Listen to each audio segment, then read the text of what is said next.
Wouldn't it have been neat if we could have magically hitched a ride on top of the Apollo 11 in July of 1969? We may have seen this. But how many of us would have turned around in our seats to see this?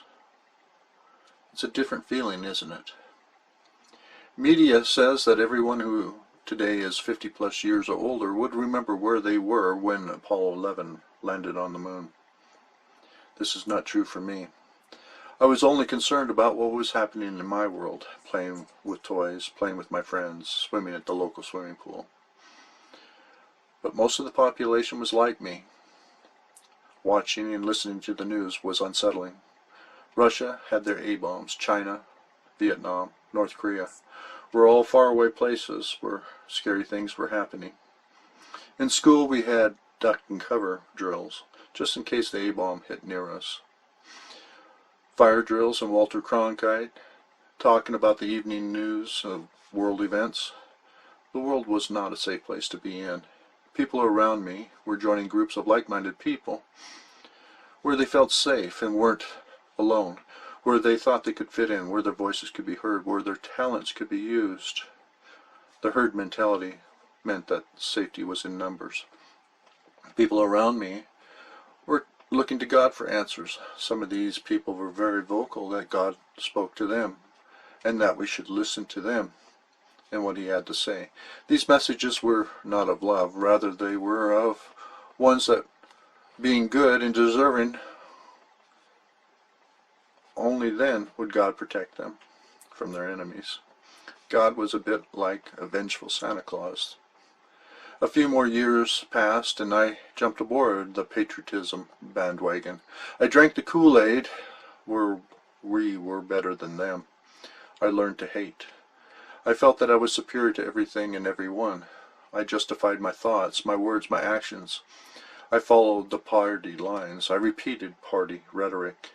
I created a reality of disconnection and discontent. But years passed. Events happened. Until the day I was crippled. Within seconds I was rendered a non-productive member of society. I felt expendable. I experienced isolation, depression, and anxiety. The pain alone was driving me mad. Never yielding, always attacking in waves. Friends distanced themselves, then disappeared entirely. Work ties dissolved. Ambition, dreams, goals were no longer attainable. Possessions that were objects of pride quickly became heavy weights of worry and despair. Soon these objects were traded away for things that were needed. I was reduced to the basics: breathing, eating, sleeping, defecating. It was here that I started to heal. It was through breathing that I realized that I could turn within myself and ease the pain somewhat, thus clearing my mind to be able to think again. There was nothing else I could do, so I continued to practice. Meditation has a side effect, though. It taught me that I was connected to everything and everyone and everything is connected to me. I started to learn that I could create a new reality for myself, but first I had to let go of the old one. A very difficult task. Half our lives is cloaked in darkness, but it is in this darkness that all mankind can see the same things, if we but all look up. We as a people are on the brink of returning to the moon. A communal reality is being created for this to happen.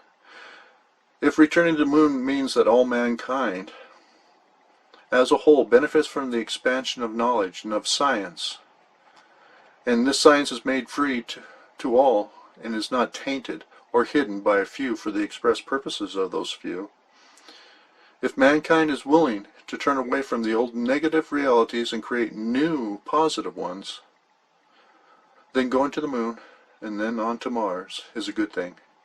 But be warned, if we take the old realities and belief systems, we will be forced to relive the hellish lessons over and over again until we do learn.